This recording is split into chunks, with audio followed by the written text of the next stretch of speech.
So this is an event for you guys. Performance Firestarter is designed for an agency audience. Is where actually we give back to the community. We host it here at Google, but is not a Google event. Is coordinated by Neil Perkin.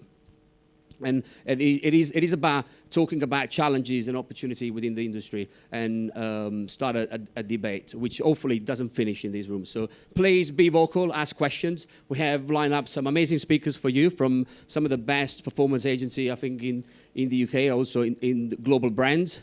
But before, with no further, I would like to invite on stage Neil Perkin. Let's give him a warm round of applause. Thank you. Thank you. Thanks, Joanna. And so yes, welcome from me to Performance Firestarters number 10th in our series of events. So today we're going to be talking about the future of performance marketing agencies. So we're actually going to be breaking with tradition because I'm the curator of the events and I've never actually spoken at one, but today I am. And the reason is because I've just completed a piece of research done in conjunction with eConsultancy and Adobe into the future of agencies. So this was a big piece of research, so we thought it'd be relevant to talk about some of the findings today. But we also have two brilliant speakers from the agency side. So we have Tom Byrne, who's the commercial director at Periscopix, and we also have Matt Adams, who is of course the MD of iProspect. So lots of debate, and I'm sure we'll get some good points of view from them as well. We did actually, before I begin talking about the research, we did do a bit of research of our own with you guys. And of course, as we always do with performance marketing events, we ask you for your opinion on the subject that we're going to talk about today. So we did actually ask you about whether you think performance marketing agencies and functions will become more or less important in the future. Perhaps because we're asking performance marketing people, maybe the answer is too surprising, but a resounding yes was the answer from you guys. And also, interestingly, the idea of data playing a bigger role in the creative process of the future. In fact, actually, I think at the last Performance Firestarter, we talked about this quite a lot. Really interesting area, and very definitely seen to be a growing area. The importance of data and the marriage of kind of creativity with data and your guys' role in that becoming much more important. When we did ask about the big areas of opportunity within performance marketing, we got some interesting comments coming out, mostly around process. So kinds of things that were coming out here were about the creative process, the planning process, integration of data with planning. Also, the kind of marriage of technology with human capability, which I think is a very interesting point.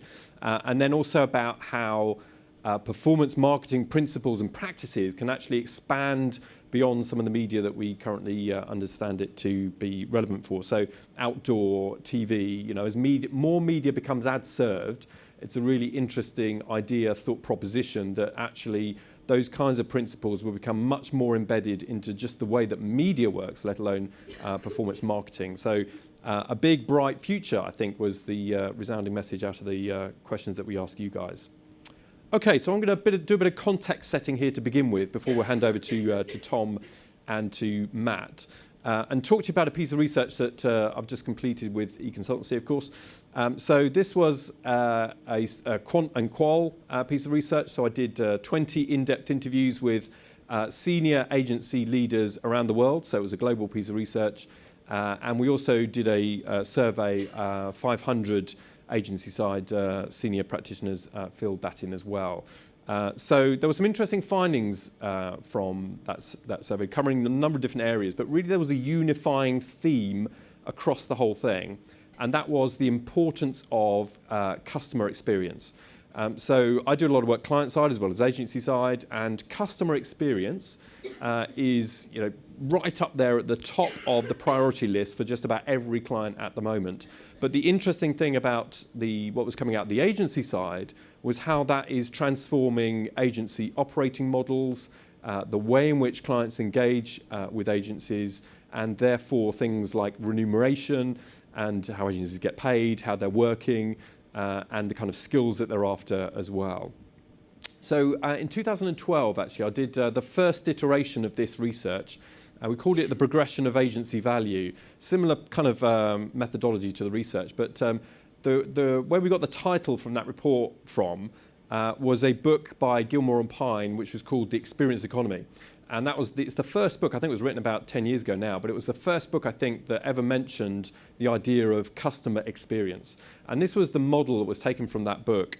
So in that book, they talk about this kind of grid here of how economic value progresses from delivering simple services to the next stage where you're actually creating and staging experiences, and then ultimately to where you're guiding transformations. And so we purloined that model because actually it fit very neatly with what we were being told about the future of agencies.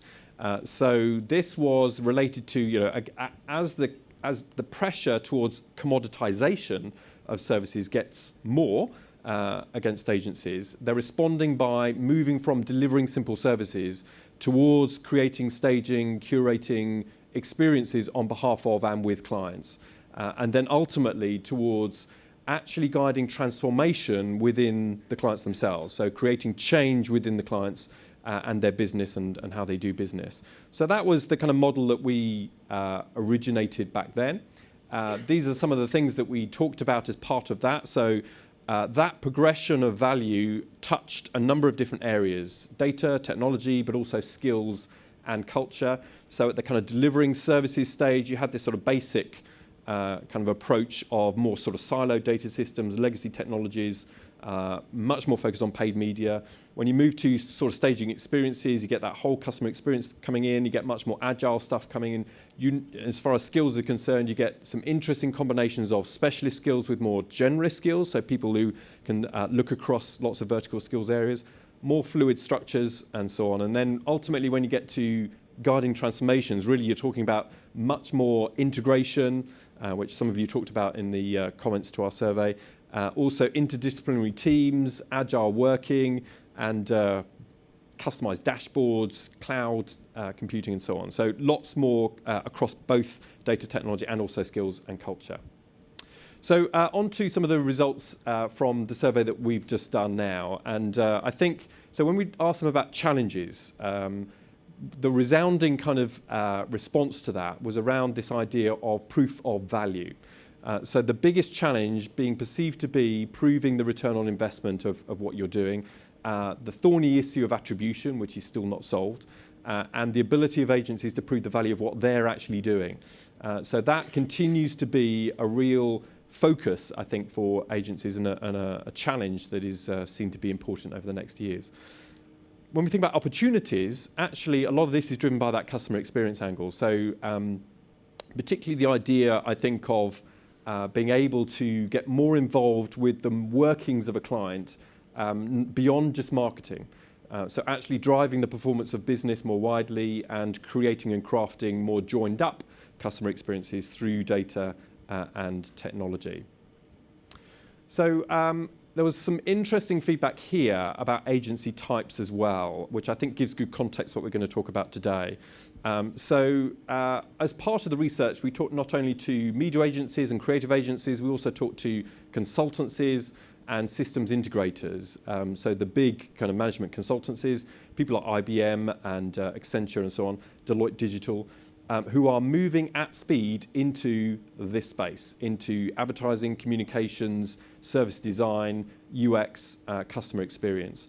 And so there was this interesting area in the middle here. So as marketing and comms and creative agencies are themselves developing new capabilities, particularly digital agencies, developing new capabilities in terms of consultancy, customer experience and UX and service design. So management consultancies are coming from the other end. So from business consultancy, from organizational design, moving into service design and creating products and services for their clients and crafting and curating customer experience. So there's this clash going on right now on agency pitch lists. Some of the agency MDs that we were talking to were saying how one day, if you're an MD of a digital agency, you could be up against a creative pitch, up against some of the big creative above-the-line agencies. The next day, it could be a business consultancy pitch, and you'd be up against Accenture or Deloitte, and so on. Yeah. So you have to be nimble about how you package up your offering. But there's this idea here that actually what those consultancies are doing is increasingly expanding their operation and their capability to the point where they're almost starting to look like a full service agency, a new type of full service agency. So the need to integrate front end with back end, so not just front end design, and they're recruiting lots of designers and lots of UX people right now, and data and analytics people as well. The need to integrate that with back end integration and development of new technologies, creating this kind of new model for a full service agency. And being very ambitious, I think, about the scale of what that opportunity looks like for them. So the interesting thing I think about that is that they naturally have come from an area where they have relationships with the C-suite, with the board, with IT, with HR, with finance, very kind of broad relationships within organizations. Typically, advertising comms, media agencies have much narrower relationships with marketing and media within organizations. So the challenge there is, how do you convince people outside of those disciplines that you have the capabilities in these new areas and that you have the technologies that will solve their problems? So this idea of the full service agency, I think, has its own challenges, not just in terms of the footprint within clients and agencies needing to expand the footprint that they have within clients, but also culturally as well, because actually you now need perhaps to have an agency or a consultancy which is able to house data and analytics people alongside creative and design and UX people, which are very sort of different needs, of course. And so some interesting kind of approaches for how people do that. So we've got this kind of nuanced picture here where some agencies, particularly smaller agencies, are actually becoming more specialised and becoming very, very good at what they do and very deep levels of knowledge, perhaps as part of a wider agency holding group or aggregation of agencies together. But then you've also got these larger consultancies and other agencies who are expanding out and broadening out their capabilities and becoming much broader in their offering as well. So just to touch on technology and content, these are two big areas, so driving change. Content marketing, the big thing, but also technology. And interesting that just about every agency that we surveyed was looking to increase their investment in technology in both the short term and the long term. But also when you ask them about where this investment's going to go, clearly around data management, analytics, of course, but also content. Yeah, so technology, data, content. Those are the big areas of investment. And the idea of content marketing being so important, I think this has been around for a few years now, but just about every agency is saying that they do content in some way. So there are content marketing specialist agencies, of course, but there are also media agencies that say they do content, creative agencies that are suddenly content marketing agencies, or specialist agencies that come from a technology standpoint and give clients technology capability in workflow and processes and so on. And the other side of this, of course, is the relationship between content and technology from a commercial aspect, so programmatic. That is data from Business Insider about the scale of the growth in programmatic in the US. But of course, we all know that we're seeing healthy growth in programmatic in the UK as well. But the opportunity potentially here, and I think there was some interesting comments actually in the survey that we had back on this as well, about how data can drive creativity. So getting data much more integrated in the creative process, and maybe it's not just about creative optimization, but it's also about how data can be used to generate ideas and new creative and much more personalized approaches to individual prospects and customers. So just to touch, last couple of things, talent and skills, big area that just about everybody that we spoke to talked about.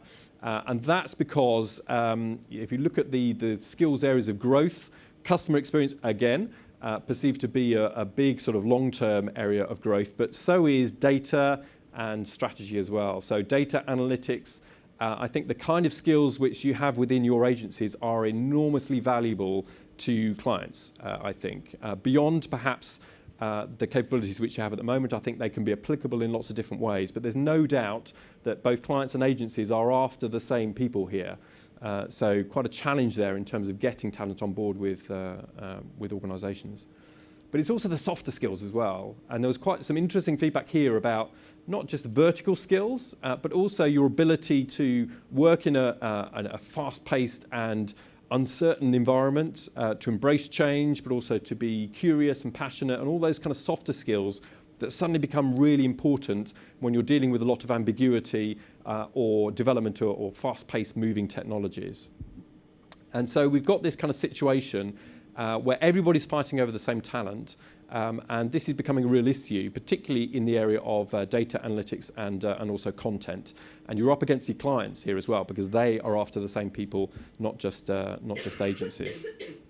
So just to finish off with a couple of final thoughts on operating models, because there was some very interesting feedback here about how this new type of engagement with clients needs to really shift the way in which agencies work with clients. So a lot of the agency heads were talking about how they're doing much more kind of operational stuff, longer engagements, less campaigning, much more about ongoing, longer term involvement with developing capabilities within clients, and also with optimization of results, both from a medium business point of view.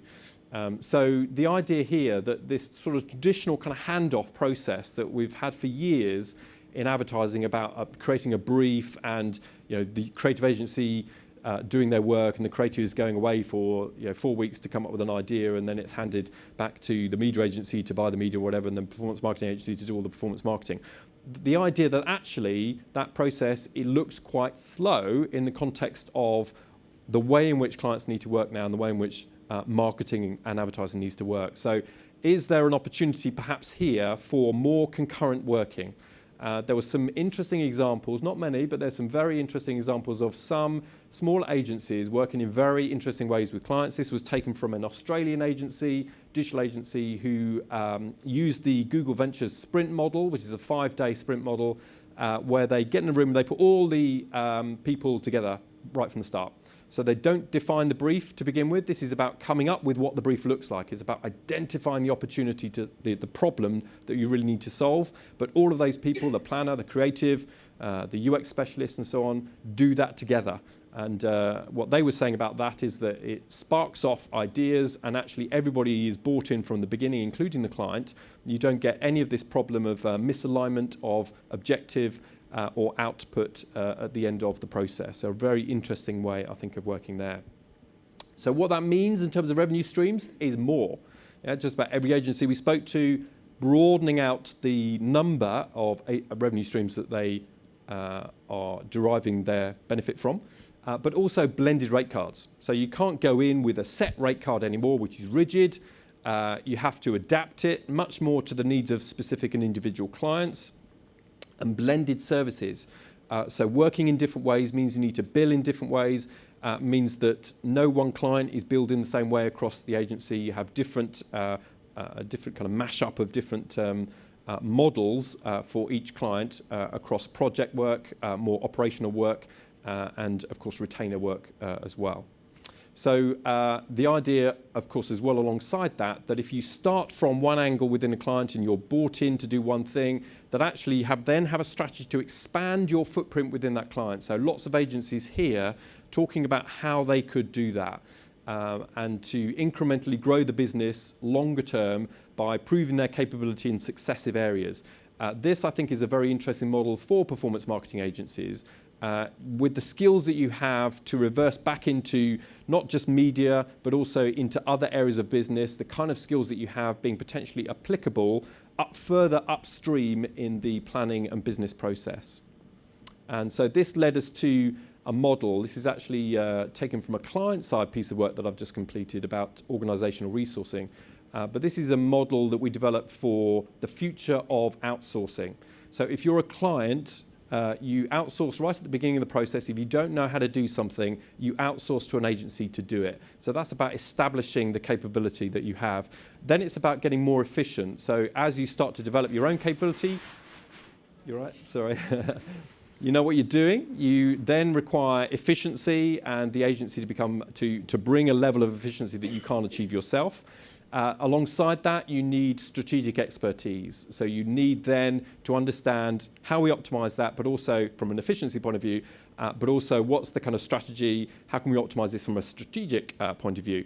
They might be offerings that you will deliver long term to a client, but then Where that might go eventually is to extension, which is actually where you're developing the client capability themselves. And lots of clients were talking about how agencies can develop their own capabilities in-house and help them do that. And some agencies were talking about how they're working with clients to help them to improve their own capabilities. The question I had there was, surely you're making yourselves redundant if you do that. But the answer to that was, but there's the next thing, and then the next thing, and then the next thing. So it's a cycle that goes round like that, yes. And the smarter agencies, I think we're doing some interesting things in that relationship between insourcing and outsourcing. So is there an opportunity, my last question, to say that performance marketing has the potential to be a real driver for not just media and marketing, but also for business? And I would say that there is an opportunity to apply the skills that you have in a much broader context, and maybe that model that we just looked at is perhaps a way to do that. So just to leave that thought with you. So you can download the full report. If you go to the Adobe site there, you can just leave your details and download it free if you're interested in reading more about that. But thank you very much for your time and attention today. I hope you found that useful. So now I'm going to hand over to our second speaker. So we're delighted to have Tom Byrne from Periscopix. So Periscopix is, of course, one of the UK's leading providers of PPC campaigns, design and management services for search ad programs. And as well as running award-winning performance marketing campaigns for clients including Mulberry, Tesco and Universal, I saw on Tom's bio that he has played cricket with Mick Jagger, danced salsa with Grace Jones, and even appeared on Dragon's Den. So there you go. So well done. So round of applause for Tom. Thank you. Hello. Mick Jagger is a dreadful cricket player. I dipped Grace Jones, fell on top of her, and I thought she was going to beat the crap out of me. She's a very scary lady. And Dragon's Den, it was the wash-up program, not the sort of jazzy hands pitch. So I'm going to talk today broadly on the same topic, but when I was asked to consider what the future might be, I've got to caveat it with a few things, that I'm looking at a sort of 18-month time horizon here, because I wanted to think the industry and environment's changing really rapidly. What's a sort of practical time frame to operate within? So you're going to see quite a lot of funnels, you're going to see quite a lot of data chat, but I'm going to try and talk about where we as Periscopix are looking and how we're looking to pivot ourselves in the changing environment. And a big part of that is how we change who we are as a business to make ourselves more and more appropriate. And so a lot of what Neil said, I'm probably going to echo a little bit, because I think that a lot of the industry's sort of in the same sort of view. But if I'm going to boil it down, I think that a lot of agencies are turning into professional services organizations where they have a series of skills, and how they monetize those skills is going to be based on the fact that all these disciplines are becoming really, really specialized. That if I look at the requirements to master something like ad operations in DCM, that's tricky, and it requires a very specific, narrow skill profile. So were I to set up an agency now, I think I would probably model it like a law firm or like an Accenture or a professional services business, which would help simplify the model, but it creates essentially a partnership. And a partnership is people who bring to bear the skills, and you price based on the skills as people move up the organization. And that allows clients and agencies to create this more hybrid model where the transference of knowledge and the orchestration that's required in order generally to take a client on a journey. Because what we're finding at the moment is that when we go into a business, they're saying, well, you've talked about this really lovely vision of where we can get to, which I'll touch a little bit on today, but how are we going to go through that process? How are we going to take the people in our business to a place that means that they understand it, they're on board, and they don't think that they're just going to push that problem away to an agency. It's trying to foster a partnership between our business and theirs, and that makes us really sticky, which is good from a commercial perspective, but it also means that we can do really effective work because we take them on the journey with us. And so I'm going to take it back a step. I've called it advertising back to 1.0 because I'm going to ultimately move towards one-to-one marketing. So yes, they're going to be shitloads of giant funnels. What I want to do is talk about the sort of genesis of advertising. And where that starts is that you've got all of this direct-to-consumer stuff, which is really untrackable, sits above the line. And when you think about why people went to an ad agency, it's that to invest in TV is wildly expensive. And basically, you don't want to cock it up. So you go to someone who knows how to do this, because that mitigates this massive investment that you've got to make sure that the investment you make once, you make right. And also, you leverage the scale of these agencies in order to allow you to buy this media more effectively and more cheaply. Yeah? Then you've got the mid-funnel guys that are doing sort of real-time orchestration, and they're buying these search ads all the time and managing that process, ultimately dropping someone on a client site. So where I see the shift in the market is that a lot of these big agency groups that started off, the very premise of the agency, because of how they evolved historically, was based on expertise. That we or experts, I suppose, we as a business are going to be able to mitigate that risk of buying media for you. So they were working from the top of the funnel down. They were saying, this is our expertise up here, and as you move down into digital, we'll help take you down that journey. There's a new breed of agencies, of which we're one, who are working from the bottom up. And so we're saying, now that we're part of a much bigger CRM business, we understand your customers down here. The people who have already bought from you are a better representation of your customer base than just the market. So let's look at them first and understand who they are and why they valued you in the first place. And that's basically the beginning of search. That's kind of all the search people in the room. That's kind of what you do. Because when you go onto Google and someone bangs in a keyword, they're pretty interested. I want to buy a table. I'm going to flog you a table. It's kind of a no-brainer. So someone who's already bought a table, okay, what commonality is there between all those people? It's a pretty good place to start. But that requires an awful lot of data, because lots of different people all doing different things through all the different dimensions within which we work is really hard. And so you've got this natural disconnect between the display activity and the search activity, which people are beginning to solve using a single mechanism to deploy ads from. So DoubleClick Campaign Manager. I'm going to talk a lot about DoubleClick just because we're here, and it's what we use mainly, so it's what I'm most comfortable to talk about. And then what people are trying to do is moderate the relationship of the ad and what behavior that catalyzes through the funnel. Yeah? So I bang a display ad up to someone. If they don't buy in that interaction, that doesn't mean that it was useless. Otherwise, all of the people, we don't go back, but all the people that are up here have been wasting their time forever. We all know that's not the case. So how do I understand the value of the creative that I'm serving, but also the context? Because those two are really critical things. And now we've got fully dynamic creative within the programmatic arena, we can do some pretty sexy stuff. We've got fully dynamic creative in search, winner. So I can start weaving this together as long as I'm using a single control. I can then loop in my analytics, so I understand the on-site behavior. But all of this essentially is anonymous. So if you're going fishing, I'm not a big fisher. My dad loves it. And so in a father-son bonding thing, I go fly fishing with him from time to time, which is really tricky. I have learned that the trick is to when you do your back cast, you say Sheffield United, because it's all about making sure that the line goes far enough back before you do your forecast. But obviously no one here cares about fly fishing either. So all of this, you catch a fish, it's too small, you throw it back, right? Or you catch a fish, it's too small, you put it in a fish farm and you nurture it for later. And so the lifetime customer value is a sort of new thing. And attribution we won't touch on because that's just dull. So then the reaction piece, how I'm then orchestrating the relationship with the people in the anonymized sphere and the non-anonymized sphere. And the bridge between these two is bigger than the bridge between these two. And this is where a lot of organizations are unable to get to the position of one-to-one marketing, because you're all different people. At times, you might all have a lot in common. But you then move away again. And this sense of us moving and our interest shifting means that the more we can assimilate about what makes you you within the circumstance that you're operating and within the creative that that's resonating with you, the better. And so I've taken this little green man and I've looked at a sort of journey in terms of all of the different ad interactions.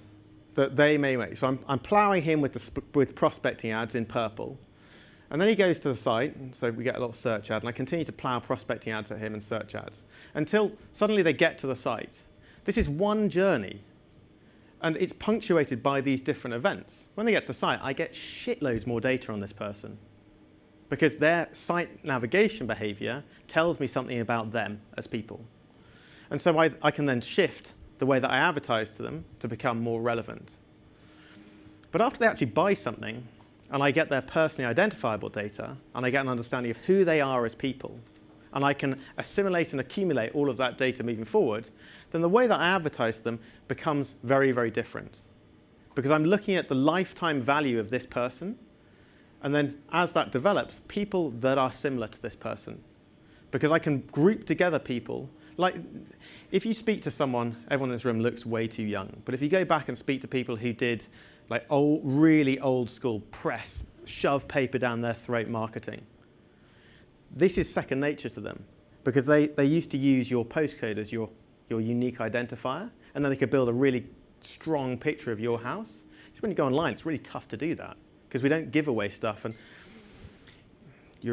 European cookie legislation and Safe Harbor and Google anonymize all that stuff.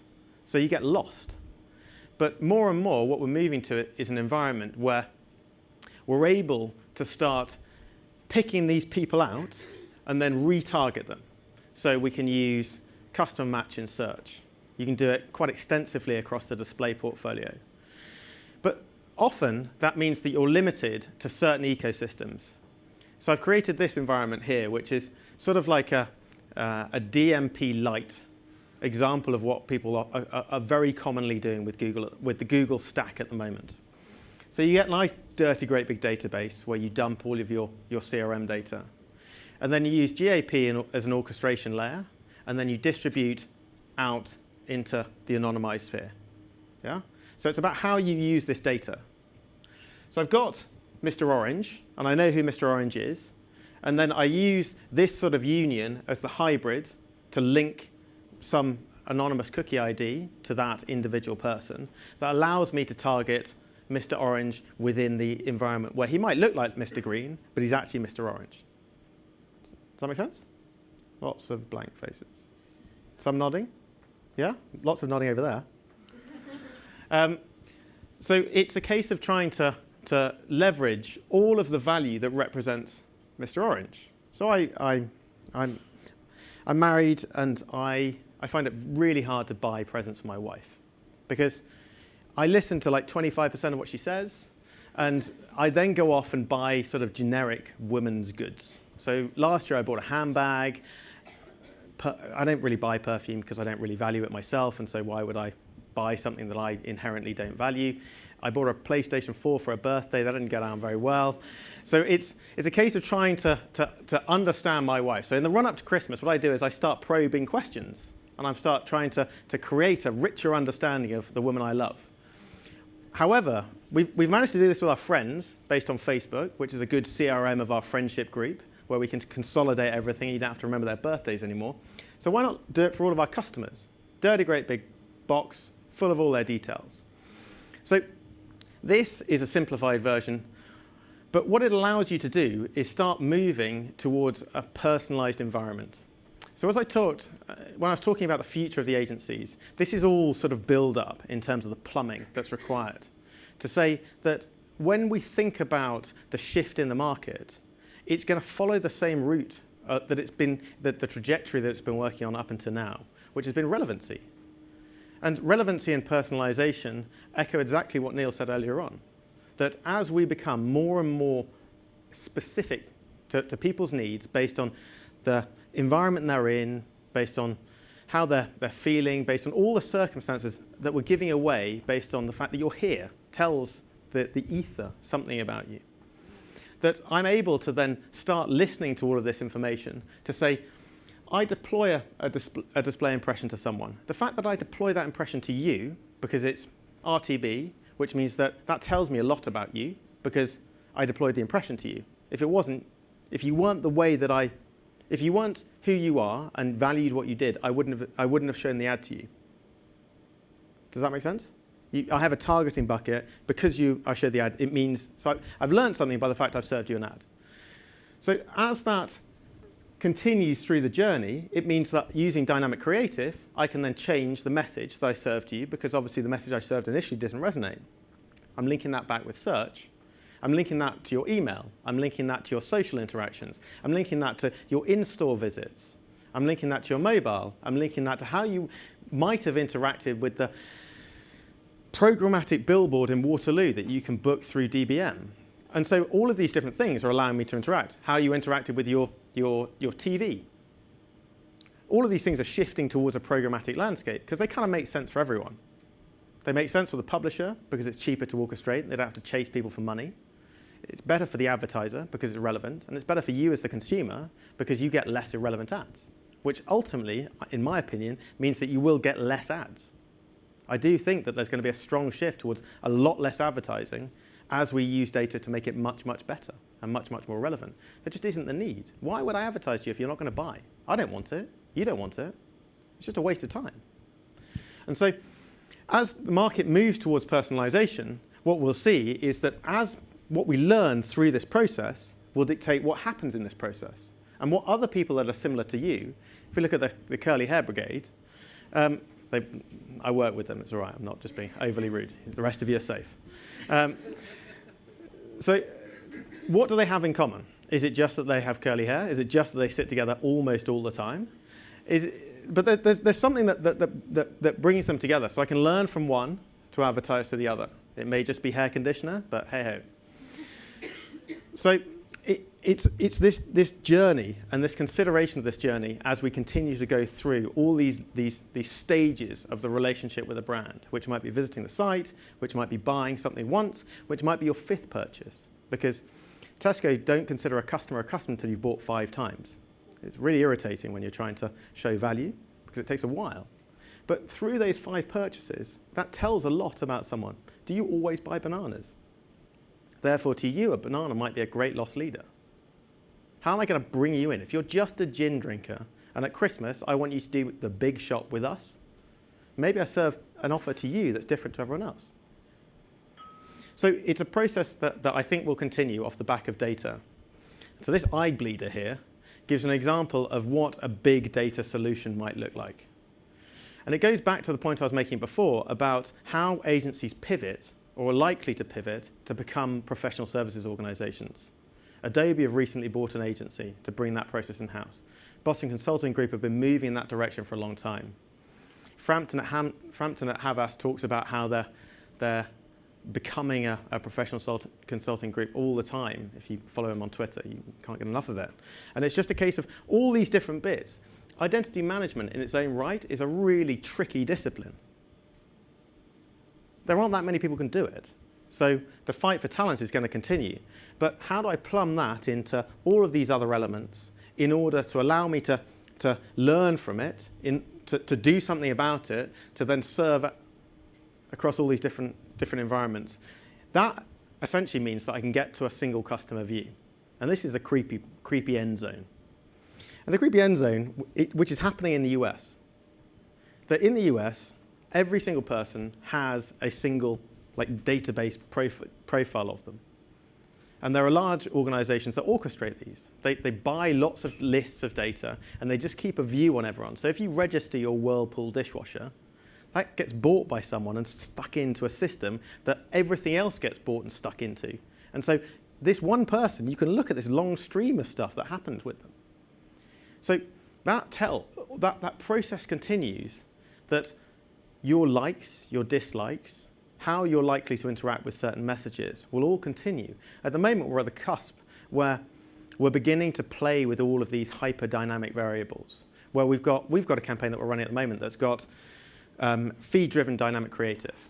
And it's still pretty simplistic, and it's got 10 different elements and 10 different RAL numbers and all these different things. But when you plumb it all together, you've got something like 8 million different ad variations. And that's a really simple example. So suddenly we can get to a situation where you could see an ad that is genuinely unique to you. No one else in the world will ever see it. I think that's quite charming. And that'll all be driven by the fact that your behaviors have been yours. They've all been specific to you based on just listening to all of the stuff you're giving away and plumbing it all together. So that as you move through, I'm listening from all of this stuff, and that's affecting the way that I push all of this stuff out. And then I'm listening, and then I'm pushing, and I'm listening, and I'm pushing. But what you're creating is this enormously powerful market research vehicle, because you're listening independently. So there's this thing called the wisdom of the crowd. There's a guy called Francis Galton who, in the 18th century, was walking through like a country fair in Cheltenham, and they had this bull, and what you had to do was guess the weight of the bull after it had been butchered and dressed. And so his theory at the time was that butchers would be better able to do this than anyone else. So it was a penny to enter, and if you got it right, you won the bull. Right? So at the time, that was kind of a big prize. You get a lot of meat on a bull. So what he did was he took all of the guesses, and then he went through and averaged them all out. And because all the guesses were independent, what you tend to find is that in that circumstance, the ignorance averages itself out. So all the people that overguessed wildly were averaged out by the people that underguessed wildly. But all the knowledge was essentially condensed, because all the people that knew what they were doing got progressively closer. And so I can't remember the exact number, it was like 390 pounds, which was the actual weight. And the average of everyone's guesses was a pound out. And that was better than any individual guess. So the wisdom of the crowd is very powerful. That if you look at the essentially consumer behavior, it's the foundation of economics, that you can start creating this platform that individually will allow you to serve an extremely specific ad, but then cumulatively will allow you to model trends and understand how the changing nature of your brand, which is where suddenly branding becomes a bit more within the programmatic environment, will be able to be mapped. Because all of these individual, independent actions, which lead to a result that is non-influenceable, that someone who, if I stick everyone in this room, if I ask you a question, then your answers are going to be dictated by the fact that you're in this very public environment. You ask mothers if they feed their children McDonald's, they almost universally say no. But you walk past a McDonald's and it's just full of screaming kids. The same with asking men if they watch porn online. They almost universally say no, but it's still pretty high up in the most searched for category on Google. If we take out the incognito tab, of course.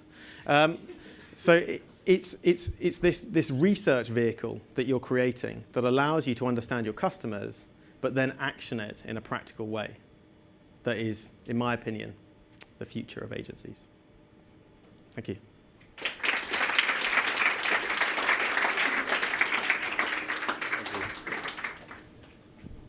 Brilliant, amazing. I love the so relevancy, personalization. Love that thought about shifting to a lot less advertising as we become more relevant. That's a really interesting thought. So thanks for that, Tom. Okay, so up to our final speaker, Matt. So Matt Adams is the MD of iProspect. So the specialist group at Dentsu Aegis Network, of course. And Matt's career spans both the media owner and the agency side. So is leading groups at Digitas LBI before Dentsu Aegis, and also a global partner at WPP's MEC, and on the vendor side at Yahoo Europe and Trade Doubler. Matt also sits on the management team of the Content Marketing Association and on the advisory board of 2 global ad tech companies. And in 2015, Matt was recognised as the Drum Digerati's top 50 digital influencers, and in 2014 was recognised as one of the top 10 media planners in the UK by Campaign. So we're delighted to have him. So please welcome Matt Adams. Thank you. Thanks very much. I've got 6 slides. Oh, no, I haven't got any at the moment. There you go, there's one. I've got 6 slides. There's no diagrams, there's no data, there's no funnels, there's no journeys, there's no eye charts, it's just 6 pictures.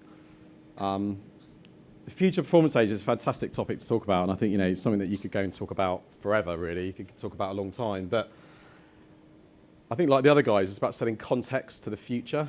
What does the future actually mean?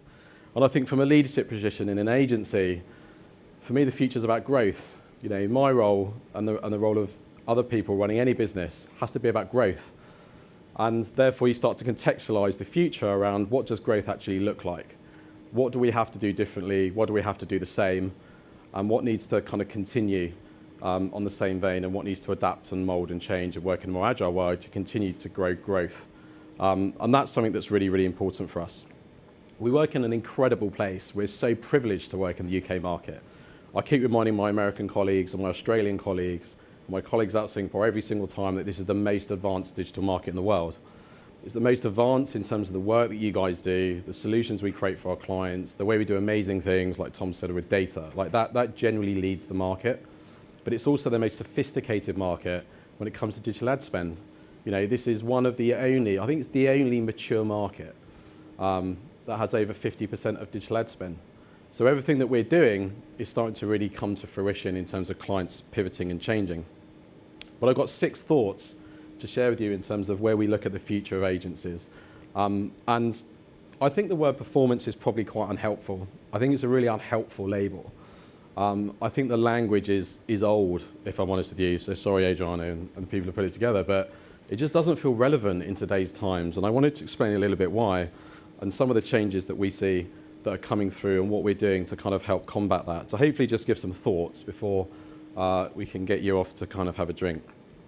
But we live in a world that's pre-2008 and post-2008. And for those of you who are, you know, older and grayer and have kind of worked in the industry in any space where you've maybe worked in a world that's more brand-driven and a world that's more orientated around the awareness and actually kind of shifting consumer behavior. And actually, one of the things I really like from ads is not seeing things that I know. I'm not seeing an ad that's tailored to me, but it's surprising and delighting me with something that I don't know about. And I think that's an incredibly powerful thing. And you go post-2008, and suddenly the procurement guys got hold of things. And the world changed after that crash, and it's still trying to catch up after that crash, because actually what's happening is people are much more focused on business outcomes rather than some nice kind of fluffy metrics. And therefore, actually, for me, the performance agencies are just the agencies. My first thought's pretty bleak. I'm not sure there's a future, because I'm not sure if there's a future if you continue to label yourself as performance agencies. You know, I'm not sure. I was putting this together, and I saw this you know, little girl here who looks quite, you know, I'm not sure if she's upset or sulking or whatever it might be. But I was kind of, is this the performance agency of the future? Is this a generalist agency of the future?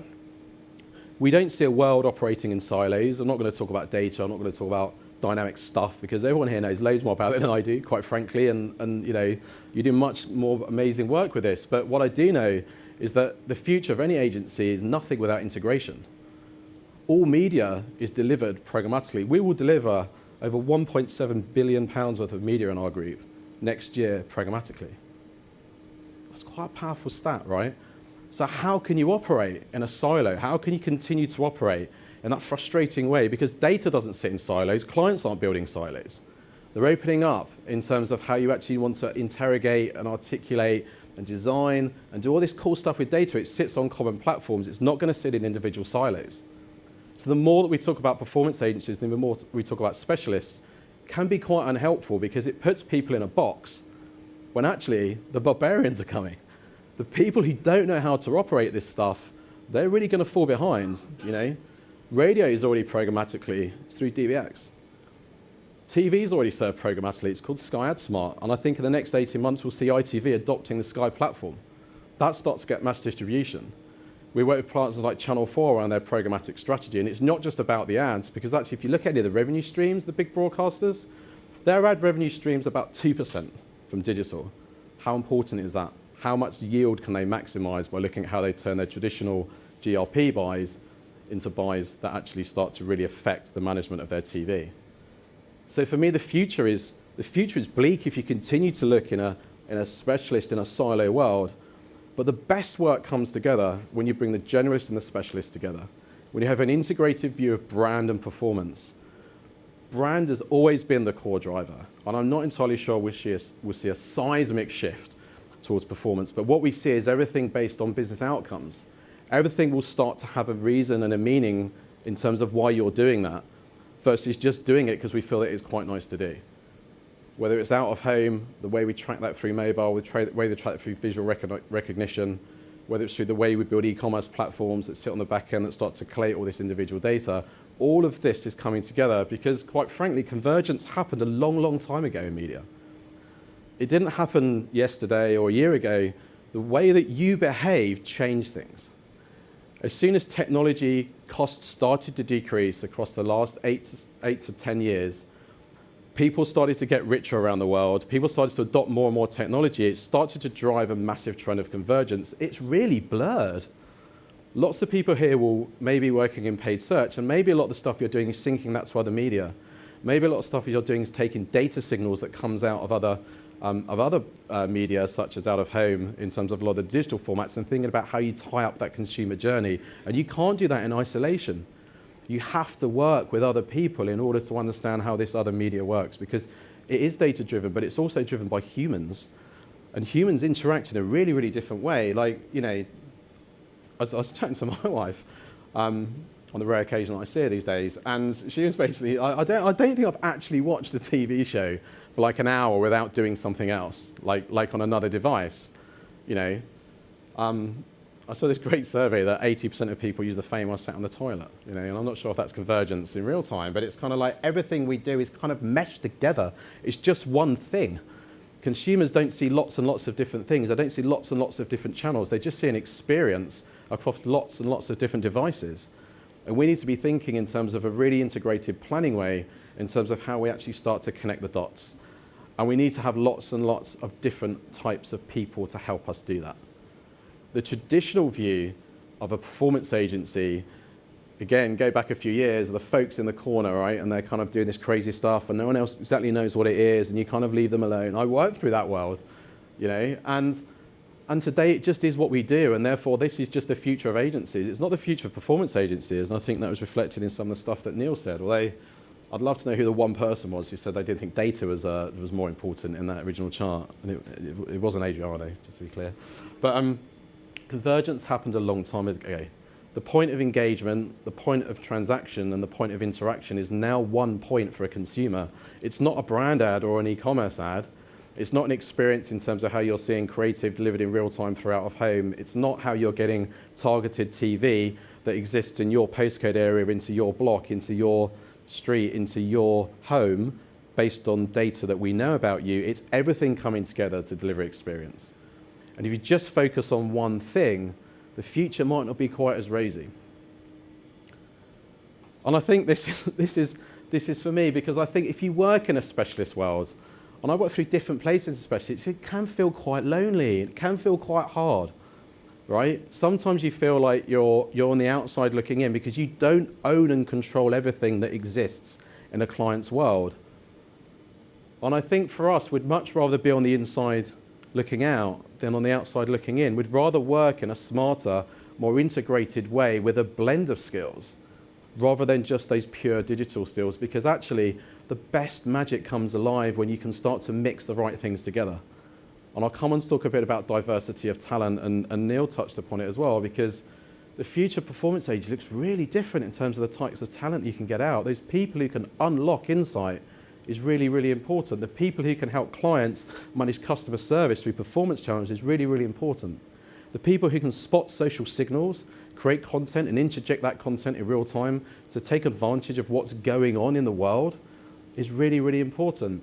And I think from a performance perspective, we sit at the heart of that. And there's a huge opportunity for the performance agencies to lead and just rethink how you actually start to go to market and how you actually start to talk to clients, because we now white label offline planning, we white label comms planning. It all kind of exists and comes through us. There are many, many clients who want lead agencies who have a digital heartbeat. Many, many clients who index massively on e-commerce platforms who really want someone to talk to them about how their data is constructed, but also understand what that means in a world where they can't ignore brand. And we shouldn't underestimate that. We need a blend of art and science. Someone really smart, bright spark in my office said, yeah, but you know, this guy, Einstein, he like played the violins or level whatever. So, you know, this is probably a really bad chart if you're a purist, but you need a blend of art and science. Like all of this really, really cool stuff we can do, all of this amazing data in this journey, and we can tag and track and we can monitor and we can fill up, we can do all that stuff. It's just serving an ad. It's just an ad. It's just on someone's phone. It's just on a tablet. It's just on a desktop. It's just on your TV. And if that ad's shit, it's kind of useless. Everything that you do in a digital world is about content. Every single thing. When you're doing search, you're driving people to content. When you're doing display, you're driving people to content. When you're creating content, you have to create brilliant, unique content. So we went and bought a content agency. So we now design the shop fronts for John Lewis. All of the shopping in store in Waitrose all now comes through our bid. We went and bought John Brown. We doubled down the bets, and that's where we see the future going. If you can't create content, and this isn't content that's like, do you know what? It's content like, I'm not going to name anyone, but like really expensive creative agency content. And those of you who deal with clients are like, fuck me, I have to pay those guys a huge amount of money. This is performance content that works. It's like the equivalent of doing 10 pieces of content a week, not 2 pieces of content a quarter. You have to have the blend between art and science to genuinely look at how do we ensure that all of this smart shit we're doing has actually got the right content? Is the brand positioned in the right way? And that for us is really, really important. And we will continue to invest in that blend of art and science. Because again, to drive integration, to drive joined up thinking, to drive the right consumer ecosystems and connections, you can't just look at it through one dimension. You can't just remain in a performance space or a specialist space. You have to diversify. You have to move upstream in your thinking. The fifth one is about diversity of talent. And all these people got really white teeth. I think they work for us, but they're definitely American. But we will continue to hire the people that we need to hire to do the amazing job when it comes to your classic performance people. We will continue to bring in the world's best talent around that. But I think about the last few people I've hired, they're totally different people. Like diversity of talent, diversity of skill set is super important. We've hired creative directors. We're hiring creative technologists. These people can kind of see through the matrix and then look at how they actually start to articulate to a consumer this amazing data that's just outside of a digital experience, it's in a real world experience, and it's an experiential world. We're hiring more and more clients. We hire people from Deloitte, we hire people from Accenture. I completely agree with what the guys have said. Like what you're seeing is these huge kind of, management consultants coming downstream, and you've got these agencies like us coming upstream, and there's this huge battleground in the middle, right? And what we can do is we can execute, because it's in every single business DNA to do a really damn good job, not to deliver a really good report that someone else can take and then go and figure out who can do that job for them. But that world's also shifting as well, and we're cognizant of this world. So we now provide quite high-end strategic consultancies services, and you know what? I will probably fuck it up, so we'll go and hire some management consultants to come and help us. Continually diversifying your talent pool is incredibly important. I can't stress that enough. We move people around brands. I bring in communication strategists from our sister agencies at Karen Vizim. I take in creative designers from Isobar. I move in I can never say this word, econometric people, whatever that econometricists thing. From our sister agency Data to Divisions, we start to blend the skills, because when you start to blend and you start to diversify when people come from and their backgrounds, what they think, I guess back to that ventures model at the beginning and that Neil was talking about, and not having a brief, you start to think differently. You start to think about how can we leverage all this great thinking we have in the performance world, and how can we start to kind of put this together to deliver some cool stuff for our clients that they don't currently know about. How can we drive the right blend of brand and performance using all the smart data, all the cool signals, all the DMPs and the DSPs and the SSPs and all the other things that clients don't understand. Because they really don't understand it, right? What they understand is like, does that make my communication better and richer? Is my brand more in the preferential list, and am I driving an outcome that I can tangibly go back to my CFO and justify my marketing spend on? And you'll only really get there through really, really diversifying the talent pool outside of businesses that we describe as being built from the bottom up, right? We sell services to our clients in a traditional way, and we populate that with search, with affiliates, with CRO, with all these great services that we offer. And they're still incredibly important. They'll continue to be important. They'll tend to be backbone, but they're not necessarily the services that integrate themselves. So the integrated thinking, the diversification of talent, we feel is very, very strong. And the final one is it's no longer a commodity transaction. It's not hard, is it, really, to deliver a sale these days, right? I don't think it's that hard. I'm not being really, but it's like, you can start your own agency tomorrow, you can buy some technology. These guys make it really easy. It's like 3 buttons, one's green, one's red, one's like amber. You press it, put some money in, and you can drive sales, right? And you can do that well, and you can do it badly, and you can use all the other things that they kind of give you to do it. But it starts to become a commodity.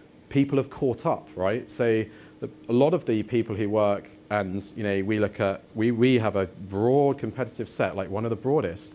Like some of the things we do are starting to become commodities. So how do we continue to innovate? How can we continue to drive that drumbeat of different thinking, of innovation, of diversification through the business in a way that starts to actually make what we do less and less commoditized, less and less procured, and more valuable to the clients and more about the outputs? We're doing more and more work around lifetime values. So rather than looking about, yeah, we had a transaction, yeah, the CPA was great, yeah, we hit your goal, it's like, okay, what is the lifetime value? What is the ARPU of that particular customer? How do we bake that back into the digital ecosystem that you have, put it back into the client's analytics, put it back into their trading, their measurement, their modeling systems, and start to actually think about the real value of consumers outside of, am I delivering my conversion within that set window of cookies or whatever it might be that you're doing on? How are we actually starting to think beyond that? How are we starting to be more sticky with that client and more valuable? Moving away from a commoditized world and into a world that's much, much stronger when it comes to actually delivering a longer benefit to the client. I go and speak to a lot of CMAs. I was with the Santander, one of our clients' CMAs today. They're thinking more and more about their business in different ways around digital and digital transaction, and they want to think more around how you can add value to that. Because actually, a lot of the time, just delivering results on its own is really important, but it becomes BAU. And when you look forward ahead, and you look into the next 2 or 3 years, that's not what they're thinking. They want something different. They want you to help them change, and help them change their products, help them change the way they're working. We work with clients like Team Sky, and we help value athletes through their social. It's really, really interesting. That's kind of performance, right? It's like, how are you performing in social? What are you doing? How are you interacting? And how can you start to put value on that when it comes to some of the athletes? And more, we've worked with some other banking partners around how can performance digital actually solve their customer service issues? How can search, how can display, how can because they're just different ways of connecting, right? They're just different ways of putting a message in front of someone. Some of them in really scaled channels like Bing and those massive search engines that you get. And then some in these other places like in the display space, some of them through DSPs and so on and so forth. But it's just delivering that message. So we're working with clients to be less commoditized in some of those transactions. It's not about performance. That word, again, just becomes unhelpful. It's just about delivering brilliant consumer experiences. It's just about optimizing all of the data sets that we have to make brands feel richer in terms of the way that they engage and the way they interact with consumers, and enable people to actually start to really, really drive a complete salience and equity behind a brand that starts to have a much longer term value. It's about answering questions in real time. It's about delivering information when people need it. It's not about driving sales anymore. That will always be there, but if you look for evolution and if you look into the future, it's about stepping beyond that and moving what we do out of commoditization, because people have caught up with driving sales, right? Big agency holding groups have caught up with driving sales. There are lots and lots of other people that can go and do that. And I think in terms of differentiating your product through diversification of talent, through creative services, and thinking about the content that you're driving to, how you can help optimize that experience all the way through to the back end. How about how you can build e-commerce platforms for clients? So I'm not only looking at the data and the transactional data when it hits your site, and then, hey, it's kind of your problem, it's your site. It's like thinking about how we can help the client all the way through that journey through to the back end of transaction. How we can start to think differently about convergence, tying up all the different signals that we're seeing in media, helping vendors, helping partners to use programmatic techniques to make more of their inventory and use more signals that come from mobile and other things that just really, really gel with other media. So that's the 6 things, 6 big pictures. Thank you very much.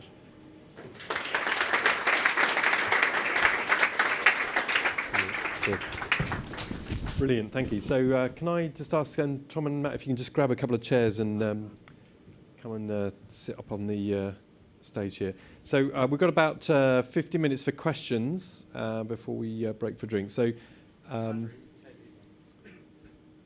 yeah, it might be easier to use these ones. I think they're quite heavy, aren't they? Okay, so we'll take some questions, and so whilst you think about the questions, if I can just... Oh yes, we've got some goodies, I think, for people who ask questions. So Adriana's going to be handing those out. AdWords credits. All right, so I'd like to ask one of my own, actually, if I may, just speaking with to you guys. So, I mean, I think there's a kind of theme here, but really interesting what you're saying there, Matt, about the kind of idea of sort of profit-driven marketing. We actually did a Firestarters event on profit-driven marketing about 2 or 3 events ago, So talking about how this was actually driving sort of outcomes for businesses, linking all of that together with the kind of skills and stuff that we're doing right now. So question to both of you really, I mean, what's the barriers here to stopping this from happening? Because I think it seems like we feel like we know what we need to do, but it's difficult to actually make it happen. So what are the challenges and barriers that are stopping this from happening? So the biggest barrier that we see, it's really easy to say, right, is clients, because to get to that profit-driven marketing nirvana or whatever kind of label you might put on it, you have to have a lot of first-party data, and everything works much better when you're able to bring that first-party data in and understand the true value of that customer by understanding what is already, what is that customer's relationship already with that particular brand or that particular product. And we still find that customers have quite legacy systems in their infrastructure. So they might have 4 different systems, their trading system, some yield management systems, some CRM systems, and so on and so forth. And they still at times feel incredibly siloed. So helping clients kind of, bring their data into one place, that single version of the truth, so you can start to export that. And then you can start to use that to understand, okay, how can I cross-sell or upsell? How can we look at a longer-term profit relationship? How can we look at the revenue per user? Can be quite difficult because of just legacy infrastructure that exists in a lot of clients. Do you think there's, just to build on that, I can appreciate the kind of legacy technology issues here, but are there cultural things as well about within climbing? Tom, do you think that's an issue? I agree in principle. I think that is the issue. I think that you need to adjust the priorities of people through the business in order to make them care more.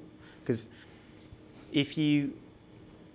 all of those legacy problems, if the business really gave a shit and really valued the single customer view, then they would work more actively than they are at the moment in order to try and remedy those.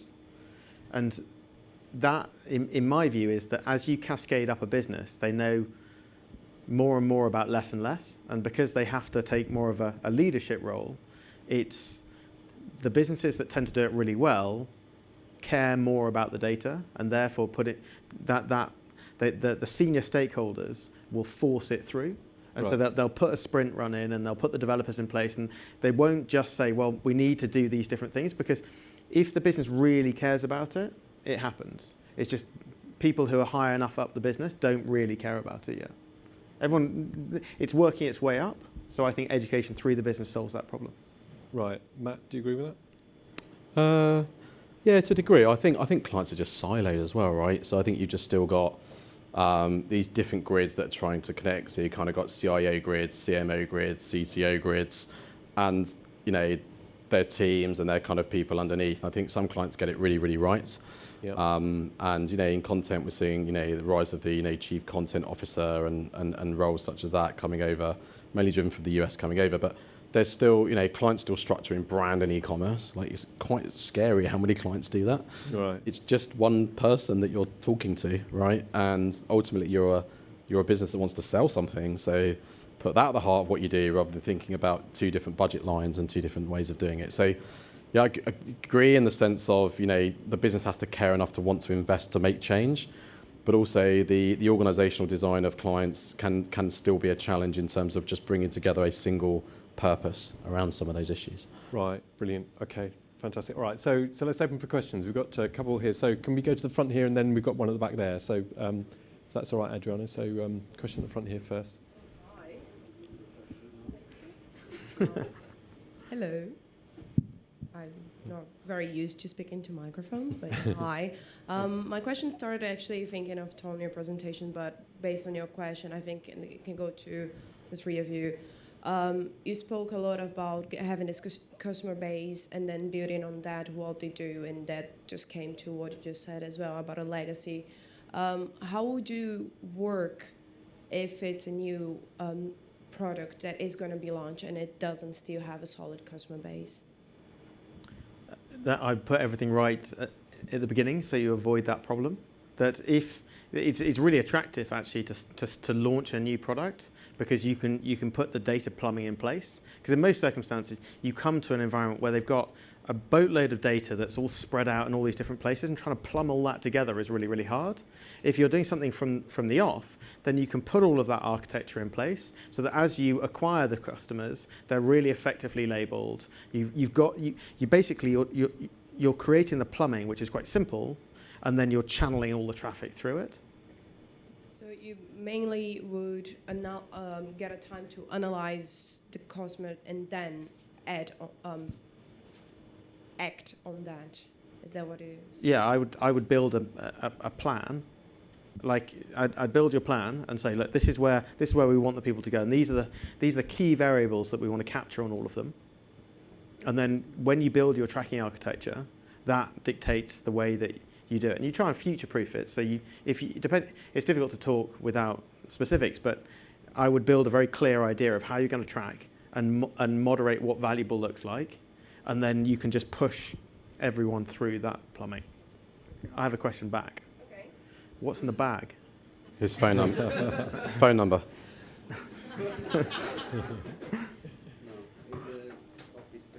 Oh. Oh, nice. Yeah. That's going to stimulate lots more questions. Yeah. So I think actually just to build on that, there's a little bad as well. There's a couple of interesting situations I've seen on client side where the client might have a catalyst brand, innovation brand. So I don't know, quote me happy with Aviva, for example, but they might sort of set them up as a sort of almost like a separate organisation and give them the freedom to work in a different way, to use different platforms, to use different technologies if they want to, because they want to nurture that as a new way of working, and they want to learn from that. And so is that an opportunity also? Is that really the smart way forwards, that if you want to learn about working in a different way, that you need to separate away from that legacy technology and away from that old way of working? Matt? I don't think it's a bad idea, if I'm honest with you. I think it's how quickly you can turn the tanker as well. So you do see it a lot. So, the best example I was thinking is Firestarters and HSBC. Like they were always launched as a brand to do something really, really different and stand for something quite differently. Don't really advertise that much, if I'm honest with you. And a brand that's rooted in customer service in an industry that's known to have really, really bad customer service. So rather than HSBC trying to reinvent this Goliath global organisation around the customer or re-energise that, they were like, we can launch this, put it in Leeds, have a really, really different view, and then kind of extract all the goodness out of that and think about how we change it. So I think that concept of kind of prototyping or whatever you might call it is not a bad one. It's just an extension of innovation, I think. If you can build something and incubate it and kind of protect it from everything else that's going on around in the organisation, and put bright people together to go and build something cool, they normally go and build something really, really cool without any distractions. So whether that's a brand or a service or a product, I don't think it's a particularly bad idea. Great. Okay. I think we had a question at the back in the corner, Joanna, if that's all right. Aviva are doing a very similar thing with the garage in Hoxton Square, where they're creating an environment which is much more of a sort of try and drive innovation within the business. They're not centralising it around a brand. Yeah. But that change process is that in the main, clients are on a journey. Yeah. Agencies are further ahead, and the quicker the client the agency can support the client on that journey, the more value they'll add. Right. Basically. Brilliant. Great. Question. This is a question for Tom. You mentioned in the US there's a trend towards profiling individual people so through buying in data. You sort of implied it's not really happening here yet. Is there a reason for that, and do you reckon there's a trend towards that? Yes. Well, yes, I know there is a trend towards that because I know people are actively doing it. There's a couple of reasons. That in the US it was quite common to have these sort of communities where lots of organisations would get together and share their data, and that meant that a lot of data was very freely available in a very packaged form. It's about 10 years ago that in the US, so there were these communities where a lot of retailers would share data with each other, and so a lot of retailers it amplified everyone's access to data. And so a lot of organizations spun off the side of that to start consolidating that data and create a single customer view. It's quite difficult to then deploy the ad. It was very easy with direct mail. And that's where most of them came from, is that you held everything around a postal address. And so where the challenge is now is that there's lots of single customer view data, just people are struggling to find the cookie to point the ad at. And so the last 5 years, what they've been doing is working to establish, it's important to say that they have a slightly softer legislative environment over there as well, with regards to privacy. But it meant that this endemic platform and this environment created that meant that there are a number of organizations, and Merkle, who bought us, are one, that has a single customer view on every US citizen. They have been developing a similar profile in the UK. It's just harder to do because culturally we're not there yet. We haven't got the same legacy in terms of these communities that have been developed to share data. And the legislative environment in Europe is a bit harder. And so Safe Harbor has been abolished. There are workarounds, but people, particularly brands, are keen to make sure that they're very safe. And so there's a lot more caution in the market over here when doing that. So that's just leading. I think for me, a big theme through this session has been the sort of culture of use of data and the appetite for businesses to do it. We just have we have a more sophisticated ad environment because the culture has been less data reliant. Therefore, the people's ability to operate in the anonymized space has got more sophisticated in search and programmatic display because we've been forced to do that. Does that make sense? Right. Do you reckon that's a good thing, though? Like the culturally we're not...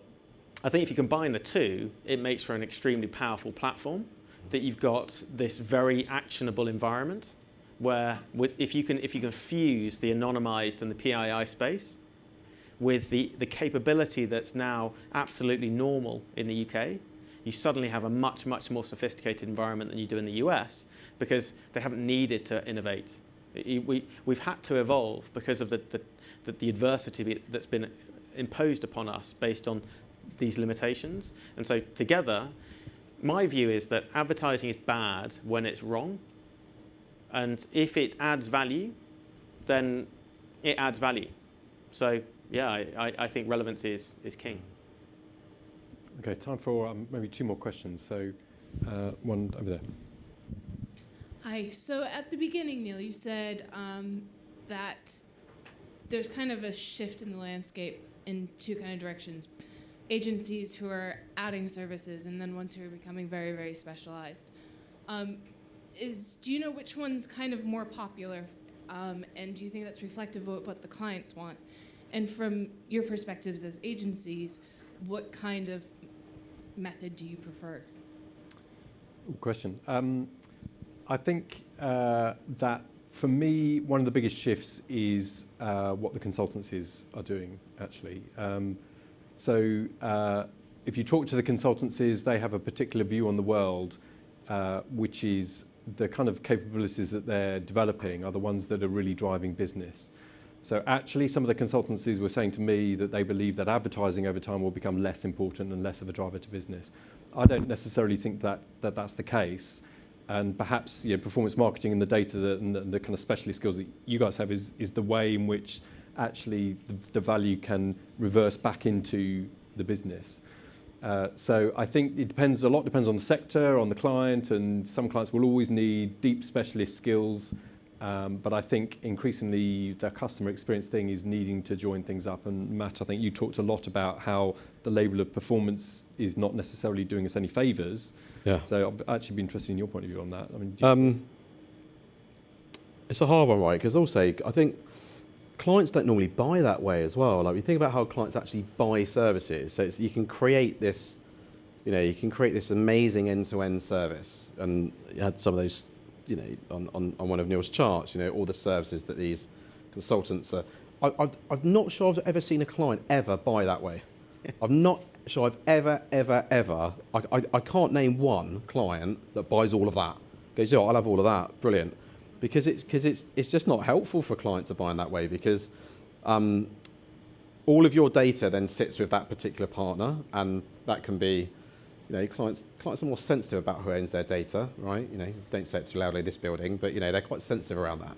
And also, do you really want to have all your eggs in one basket? Are you really going to get the best value from each part? Is every single one of those services going to be the best that it could possibly be? Now, they might buy a collection of those together, and they might buy, some that kind of naturally connect through, like, front-end UX or back-end or something like that. But they're like building a Ferrari, and I'm not sure that people just want to drive like a kind of okay Mercedes, because I don't know. I'm interested. I don't know the answer. Maybe they're brighter than me, but I just don't think clients are going to change the way they buy. And I think when they do buy, they are valuing different things in different ways. So we generally believe that the creative experience is the part that hasn't fully been optimized. We're able to do these incredible things with the media side. People have spoken about, but actually, how does that play through into really bespoke, personalized experiences online? Like, how many times have you gone onto a site that you continually go onto, and yet you have to still click 2 layers down to get to the page that you always go to? Why isn't that personalized and more relevant and more adaptive to the way that you want to consume things? So I think that would generally then help drive transaction and longer term value and helping the media convert in a better way. So I'm not entirely sure I've answered your question, but I think clients don't normally buy everything from one person. So why would you want to build everything? I'm not sure. We believe in having specialist capabilities that can deliver all of those services end to end, but they are individual specialists. And some might want to buy all of them, some might want to buy one, some might want to buy 2. So.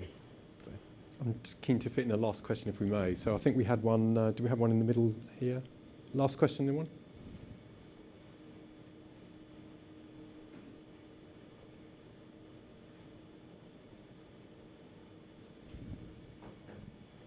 Great, thank you. Okay.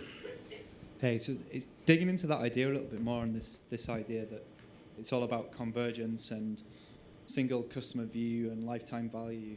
And if the agency of the future kind of knows this and is trying to get this across, but clients are siloed, and there's hippos at the clients that don't quite get that yet, like the directors don't quite understand that this is important.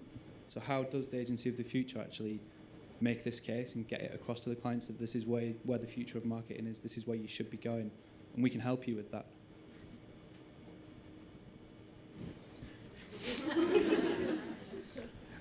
I can only talk. So these ways. So there are ways that you can prove it in a sort of test environment, and so I think that there's 3 sort of strands. One is consistent education, and consistent education just because a big problem is latency, that senior people who are in senior roles got to those roles by doing stuff that they did 10 years ago.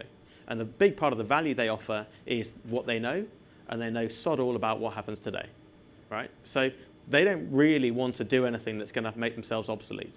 And so as they pivot into leadership and management positions, then people will come up after them. And so put a bedrock of training and development in now, or as early as possible, and then as those people move up the organization, the change will come with them. So that's 1. 2, do the first direct and take a little bit and get your clients to commit to a test budget where you've got freedom to do things within a commoditized environment. And if they're big and they've got DCM and GAP, then you can get to 80% of a DMP, single customer view, in the anonymized space, and you just use a GCL ID or whatever you're going to do, and you're saying, look, here's proof of the value. Let me demonstrate to you in a pretty accessible mechanism the value of this beast that we want to build. And so once you start delivering really clear, tangible results, people start paying attention, because as you move up the organization, your story has to get shorter and shorter and shorter until it's one high impact number. And that gets the attention from which you can start cascading the knowledge down. And I would say that the third thing is glamour. And you do that by framing stories and talking about things that have happened in the third party. what other people have done that has been spectacular, what you've done that's been spectacular. And that's just shaping things in third-party affirmation, where you're using glamour like award entries, which, believe it or not, I don't put a massive amount of stock in. But they are very useful for attention-grabbing headlines because they're social proof. And so you can use that in a positive way or a negative way. You can glamour it or you can shame them. And that's a much more of a blunt instrument. I'd prefer to go through the first two, but if you have to beat them with a very sparkly stick, then... Great. And Matt, anything to add to that? I don't know, I was just thinking, you talk about the agency of the future. I don't think anyone's presented anything today that we're not already doing today. I haven't seen, do you know what, we're all going to be, using Oculus Rifts, and every time you blink, you buy a can of beans or something, I haven't seen like some crazy out there ideas in terms of the future. And I don't know, maybe subconsciously for me, I don't think Tom presented anything that these guys aren't doing, right? And we didn't present any thinking that we aren't currently delivering upon. So, it's an interesting concept around that. I think what everyone's doing today is actually shaping the future rather than kind of navel gazing. In terms of getting people to activate it, if you go right to the top of organisation, all they care about is the value to the shareholders, right? That is the ultimate goal of anyone in terms of how am I delivering value back to the shareholders. And if you can take the things that you just do on a day-to-day basis and you can just model those up or extrapolate them up to say, if you spend this much money, this is what's going to happen. And by the way, you now know the impact of all of your money versus half of it, or whatever that amazing analogy is. I love my advertising, I just knew which half worked. It's like, well, that's kind of gone. You know where all of it works. So if you start to talk to senior marketeers, CMAs in more of a financial language, which is kind of what we do every day, right? We work in data and numbers, improving performance. You can start to get people to really understand the value of what you're doing. I think it's much harder if you can't demonstrate value. Great. I think that's a pretty positive note, I think, to end on, isn't it? So so thank you. Can we have a round of applause, please, for